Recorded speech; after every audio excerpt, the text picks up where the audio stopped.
Hey, are you new to real estate and you want to learn how to run an accurate comparative market analysis, otherwise known as a CMA, here in the San Antonio area? Well, if you use the Sabor MLS in this video, that's exactly what we're going to learn about. Hey, what's up? I'm Brandon Melvin, realtor and team leader. I help coach other realtors, team leaders, and brokers on how to grow and scale their real estate business through creative and innovative digital marketing, content creation for social media, as well as tried and true methods to have your business work harder for you than you do for it. If you want proven strategies that you can use to get more leads, close more deals, and scale your team, you'll absolutely love this channel and this video, so keep watching. Okay, so jumping right in, this is what your homepage using Sabor is going to look like. Now we'll just kind of keep things quick and easy. So there's a lot that you can use with this website, but again, we're just going to run a CMA. So let's go and get after that. There are two different versions that you can use with Sabor MLS. I like to use the classic style. And so for a single residential home, we'll go ahead and click on that. Now, I'm just going to go ahead and pick an active listing from the Sabor MLS and try and compare that to homes that have sold to kind of see where that pricing is that the agent has put out there. So as if I had a buyer and I wanted to make sure that the pricing is accurate and give them the best information to have them put in the best offer that they can. So that's what we're going to do first, is we're going to find a home to figure out what the price should be. So let's do this. You have the status, you have all of the active ones, the active option, active RFR, right of first refusal, and then the solds. So first let's find a home that's active. We'll choose a home that's within the $400,000 to $450,000 range. Okay, so you have the price, the year built, everything like that. And then because there's a lot of homes out there that are being sold, let's just keep it in between 2015 and 2020. Okay, and then we'll map the results, get an idea of what the homes are available, and looks like there's 39. This is a pretty good area. Looks like there's quite a few homes out here.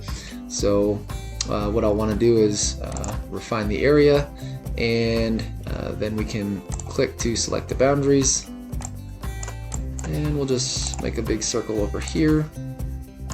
That'll give us an idea of some homes available. We'll count them.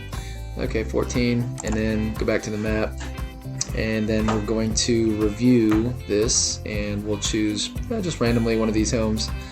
So this one looks good here. We'll click on that for the MLS, and we're going to figure out if this home here is priced appropriately. Okay, so we have our home of interest. Let's keep this one ready for us. So let's see, number 10. Scroll down here. All right, I like to copy this MLS number, and then I'm just going to go ahead and duplicate this window. We'll drop that in there, and then it'll search for it, and we'll find that exact listing. So that way we have all the data. Now, I really want to focus on the subdivision to begin with, and so we'll look at Weston Oaks. Okay. And we'll come back here, run a search again, go to the single residential, and you have the subdivision common name and the subdivision legal name. So let's look up the Weston Oaks, and you can come down here to W and start typing in the subdivision name.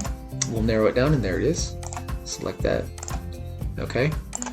And then what I'll want to do is select the solds.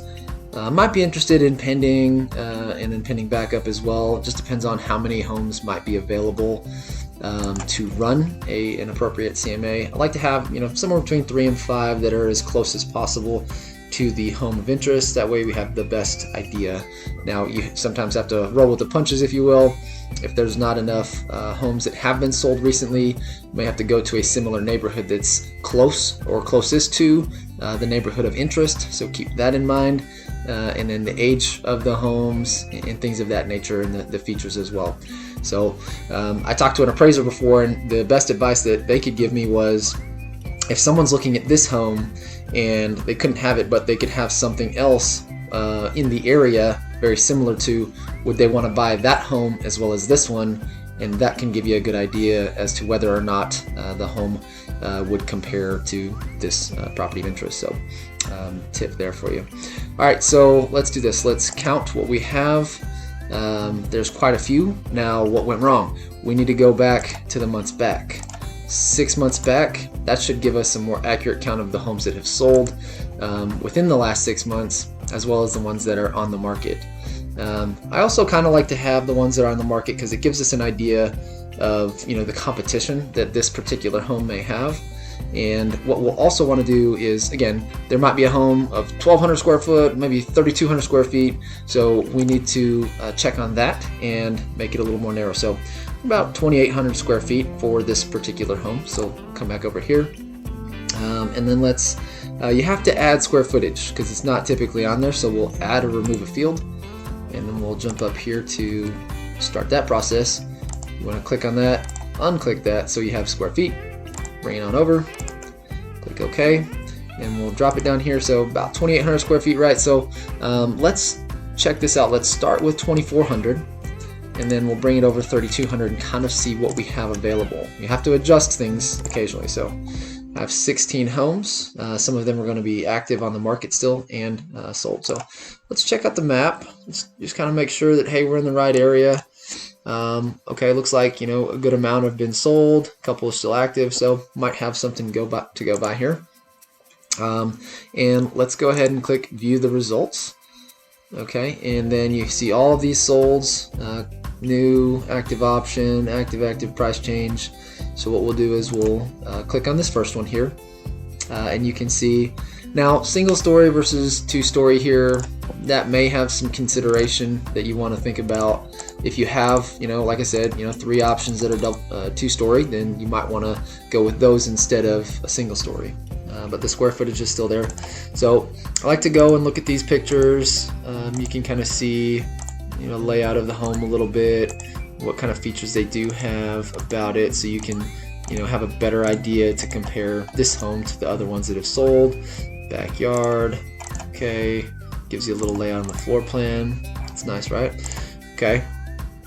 So we'll go back over here. This one here, I like to look at these pictures. Looks like maybe a 1.5 story. Still fairly nice looking.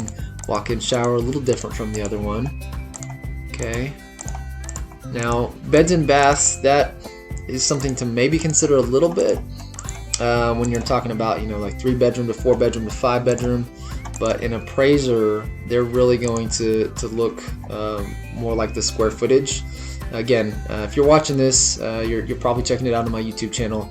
I'll see if I can stick a link in right now to a video that I have recorded with an appraiser that I've trusted for a while, does a really good job. So check that out if you want some more information on how homes are appraised. So you can see adjusted square foot 2,800. Okay. About 2,800. You can see there's a pretty significant price difference here, so might want to figure out why. See when it was sold, back in September of last year versus this one is on the market right now. Now the current market is kind of crazy, to be honest, and the inventory is very low, so we may need to consider that when we're looking at our comparables. Again, single story as well. So let's check this out. Also look at the year, 2014, 2017, not too bad. 0.25 on the lot size. So the one that we're looking at here has a little more lot size to it. So maybe something to consider as well. Is it worth $100,000 more? Probably not. But again, the inventory is very bleak, and there's not a lot on there for sale. So that may be causing this price to be where it's at. So let's keep looking. Let's keep that in mind there. All right, this one 2-story looks like that. 354. Lower on the adjusted square feet. So we really want to look at the price per square foot. So this price per square foot, 148, right? Let's jump back to the last one we were looking at here, 126. This one, the current house of interest, 157. So again, obviously it's higher that we're looking at. Okay, so let's I'll just leave myself up here so that we can not have to worry about moving that. Okay, another 2-story, price per square foot, 148. Okay, so looking at these pictures, Try and go through them pretty quickly. You can get an idea. Yeah, looks pretty similar. Okay, pretty nice.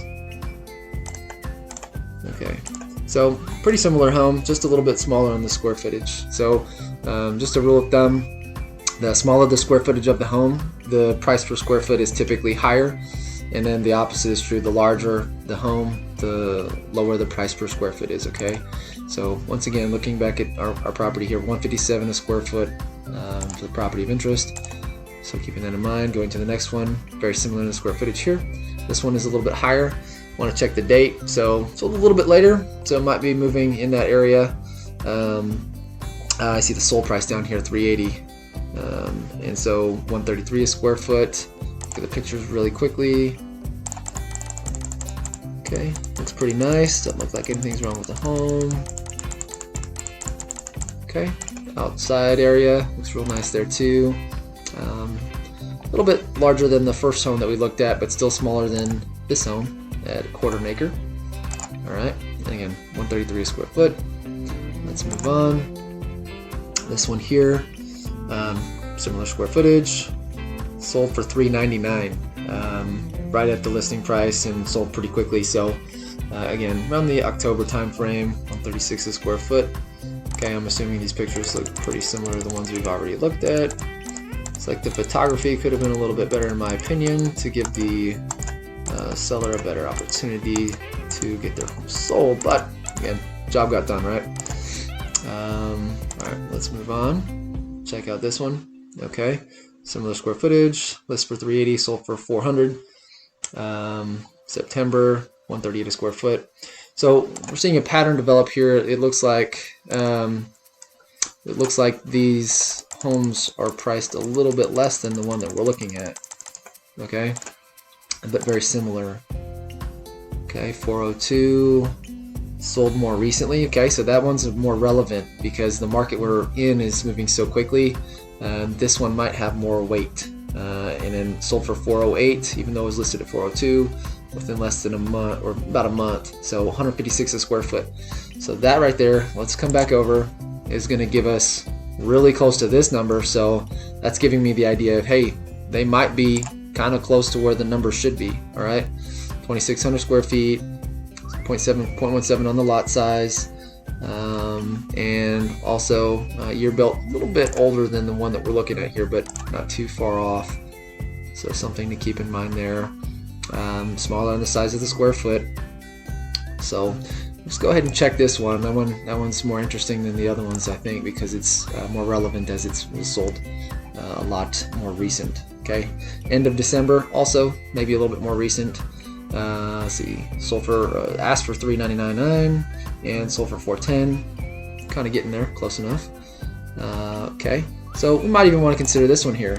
Let's check the pictures out real quick. Okay, yep. And guys, once you've been doing this for so long, you can see these pictures and just kind of look. Even the backyard had this slight same angle, so it looks good. We'll keep that one on there. Let's go to the next one. This one's new, so this one is still active. So let's see, ranch 615. Okay, so probably pretty close to that one. And they are asking $148 a square foot. Been on the market 6 days as opposed to the other one, I think 5 days. Yep. Okay, let's see here. A little bit smaller on the square foot, or the lot size. Square footage pretty similar, 412 on the ask. Let's see here. So let's look at these pictures real quick. Okay, still looks pretty nice. Vacant home. Another tip here: if you have some nice furniture in the home, it'll probably end up selling better because new homeowners will look at a home and they can see the furniture currently in there, and they might think, oh, well, mine looks a little bit bigger or smaller than that. It's just easier to for a homeowner to put their own furniture in there with it already being all the other furniture in there. Okay, so we'll check this one again. A little bit lower in the price than the one of interest. All right, next one. Okay, active option, so that means they were asking this and they're under contract. Can't tell you right now whether it was more or less or right at it, and so just know that this one is off of the market right now, so it's not competing with the current home that we're looking at. 153. Okay, so might want to check that one. That one gives value to it. Oh, let me actually, you know what? Let's go back here and see. Obviously, it's right now on the market. Okay, so this one here, asking $395, similar square footage. You're pretty close. 148. They sold for $20,000 over. Okay, this one very recent, in February as of the recording of this video. So we'll check this one. Look at the pictures real quick just in case, but there we go. Yeah, looking pretty similar. Okay, so we have this one, 148. Almost done checking these out. This one was sold 421, sold for 425. End of last year, so still could be fairly relevant in this market. Price per square foot 144. I'll leave that one alone just for right now. This one again looking pretty similar, as it is the home that we're looking at. So yes, we'll check that one. And this one has a pool, so you'd have to adjust the pricing for that. But you can see sold price for 440. End of last year still 157. So this one basically, what we're looking at here is saying, yeah, we're just the same price as this one with the pool. So you can see how the market has moved with it's only 4 pictures. That's nice. Can't really see anything on the inside, but I'm assuming it's pretty similar to the ones that are in the area. Okay, so I'll leave that one alone as well. This one looks like a newer construction, so that one may not comp out as well. We'll skip that one. Also 2022 may not comp out, but you can see just they're available on the market, and that one's way out of the price range here, so that one may not even be relevant as well as this one. Okay, so I think we've got a good amount of homes to start reviewing. We have these that we've selected.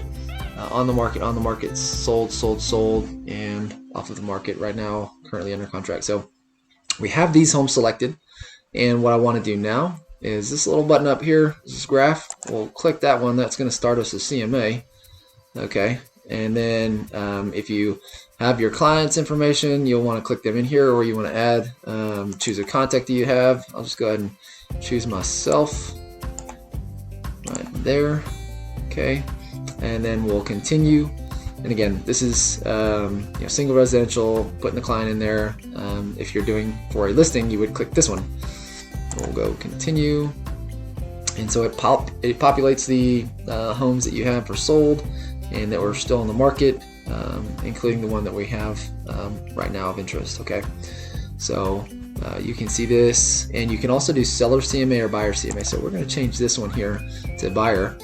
The data at the end of the CMA report will be a little bit different, just stating how to present that to your client. Now the subject property, you'll want to enter that one in there if you have the MLS. Makes it real easy. So I just go and copy this number, and then we'll drop it back in here, and then see if it will autofill it. Perfect. So we've got all the information in the data. And then the area statistics, really don't mess with that. Area comparables here, I don't really mess with that as well. You can customize the report, cover page.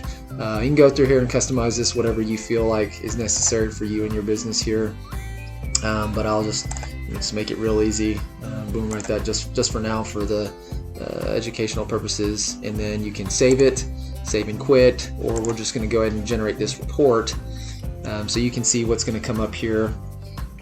Details about the home, gives you ones that were sold, gives you ones the competition, right? Again, you make your buyer aware of this as well. They've probably looked at these homes and thought, maybe I don't like this one, maybe I don't like this one, maybe I like this one. So you can see this home out there is one of the higher priced homes that are on the market. But again, that's just the market we're in right now. People are asking for higher than what you would expect, and probably going to get it, honestly, just because there's so many people moving here and not a whole lot of inventory to choose from.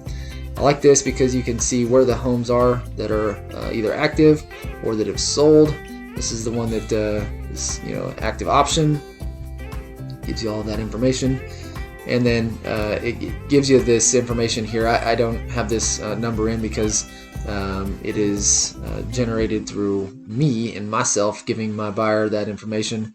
And so looking at this information in this data, you can see these solds, the list price versus the sold price. Each one of these is higher. Okay, so that gives you an indication of, hey, we're in a seller's market. It is what it is. And so you're probably going to have to pay higher than what the current listing price is unless someone gets out of hand and they're asking for way more than they should. So keep that in mind. Again, square footage, days on market. Let's go back down here to the ones that are active. So these two are in competition with this one here. So, honestly, I think they might be, fairly priced. Could you come in with a little bit lower offer? Maybe. It's just, how bad does your client want this house? And that's something that you have to consider. And so I might take, this information and, maybe a fair price could be, even this one here is the median. I might say, $153 a square foot, which let me do some real quick math. 153 times the square footage of this home, which is 2797. So you're looking at, 427. It's just a matter of how bad your client wants it. That's something that you ultimately have to leave in their hands to decide. You just present this information and be the real estate professional that knows the current market that we're in and how important it is to them to want the house, whether they get it or not, or if they, think I got to move in 30 days, or I got a couple months. Then hey, let's take a little bit of a gamble on this one. Maybe let's offer them a little bit less, and if there's there's no offers on the table, then you're absolutely, that might be something to consider. But if there's multiple offers, then once again, how bad does your client want the house? That's where you got to consider that number. All right, guys, that's going to wrap it up for the day. I hope this video will help you when generating a CMA for your client, whether it's to buy or sell. If y'all have any questions, please feel free, drop them in the comments. I'd love to get back to you. If you would love to set up a personal coaching call, I have a link in the description. You can do so for that as well, for free. If you were interested in seeing what a partnership with me at eXp Realty would look like, I also have a link to schedule a call with me that way as well. Once again, guys, I'd like to sign off by telling you to go sell some homes.